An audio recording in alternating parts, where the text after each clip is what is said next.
kò sí gómìnà kankan tí a fi tipátipá mú láti darapọ̀ mọ́ ẹgbẹ́ wa àrídògbò.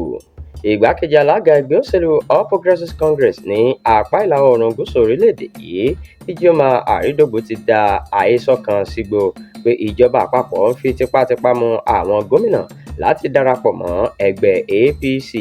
Ó sọ̀rọ̀ yìí nígbà tó ń fèsì sí ọ̀rọ̀ kan táwọn ẹgbẹ́ PDP sọ láìpẹ́ yìí láti ọwọ́ Débọ̀ Ológunàgbà tó jẹ́ alukoro àpapọ̀ fún ẹgbẹ́ náà, níbi tó ti sọ pé ṣe ni ẹgbẹ́ òṣèlú APC ń lo ọwọ́ ọ̀la fi gbá àwọn ẹgbẹ́ òṣèlú tó kù lójú látàrí bí àwọn gómìnà ṣe ń ta kọ́sọ́ sínú ẹgbẹ́ òṣèlú APC. Nínú ìfọ̀rọ̀wánilẹ́nuwò kan tí wọ́n ṣe fún Àrídògbò lọ́jọ́ Sunday, ó ti sọ pé irọ́ funfun báláwo ni àhesọ náà. Kò sì sí nǹkan tó jọ pé ìjọba àpapọ̀ ń fún àwọn gómìnà lówó láti darapọ̀ mọ́ ẹgbẹ́ APC.